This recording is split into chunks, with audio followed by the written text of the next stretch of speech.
Il est le pays hôte et le premier qualifié pour les huitièmes de finale de la CAN 2021.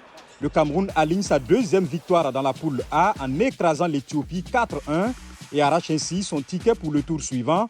Le capitaine des Camerounais, Vincent Aboubaka, auteur d'un doublé, conforte sa place de meilleur buteur de la compétition jusqu'ici avec 4 buts. Dans le deuxième match de ce groupe A, toujours en cours, les étalons du Burkina Faso tentent de se relancer devant les requins bleus du Cap-Vert. Ces derniers seraient qualifiés pour les huitièmes de finale en cas de victoire ce soir. Retour sur le match au scénario ahurissant d'hier entre le Mali et la Tunisie à Limbé. Dans le duel des aigles du groupe F, l'arbitre zambien Jenny Sikazoué a sifflé la fin de la rencontre avant la fin du temps réglementaire, provoquant la colère des Tunisiens qui refuseront de reprendre le match. Pourquoi? Explication du coach des aigles de Carthage, Monder Kebaye. C'était un match difficile pour les deux équipes. C'était un match difficile pour le Mali aussi et pour la Tunisie. Le Mali, ils ont su concrétiser le penalty. Nous, on n'a pas pu marquer ce but d'égalisation-là.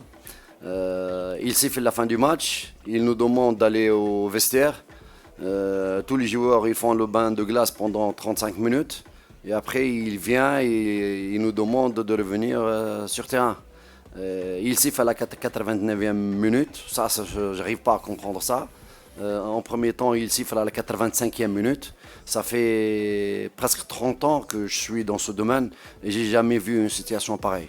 Quant au sélectionneur malien, il y avait une possibilité, dit-il, pour les Tunisiens de revenir finir le match. Je crois qu'on n'a pas demandé autre chose et nous sommes mis à leur disposition. Mais malheureusement, l'équipe adverse n'a pas voulu faire sa présence. Et le match a été sifflé fin par l'arbitre central. Dans l'autre match de ce groupe F, la Gambie a décroché sa première victoire en phase finale de CAN. Les Gambiens se sont imposés 1-0 face au Mourabitoun de la Mauritanie. Toujours hier, dans le dernier match de cette première journée, la Côte d'Ivoire s'est imposée 1-0 face à la Guinée équatoriale. 3 points empochés, mais le sélectionneur des éléphants demande à ses joueurs plus de simplicité dans le jeu. On va retenir les 3 points, la victoire et une très bonne entrée en matière les 10-15 premières minutes où les intentions étaient très bonnes, la simplicité, la fluidité, un travail collectif. J'ai beaucoup aimé les 10-15 premières minutes. Après, on a toujours ce petit défaut de retomber dans nos travers, de penser qu'on peut faire la différence tout seul, de se servir chaque fois du collègue pour y aller seul, et c'est ce qui me déplaît un petit peu. Donc ça a été mon leitmotiv durant tout le stage, mettre beaucoup plus de simplicité.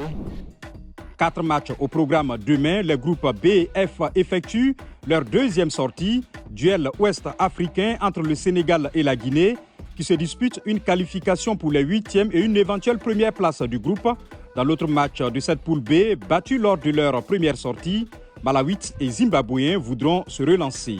Dans la poule C, opération relance également pour le Ghana face au Gabon. Le Maroc, lui, peut se qualifier en cas de victoire devant les Comores, qu'il ne faut pas négliger selon le coach des Lions de l'Atlas, Vaïd Alilozi. C'est une équipe qui joue ensemble, il connaît un petit peu complémentarité, surtout l'automatisme dans le placement, dans la permutation verticale et horizontale.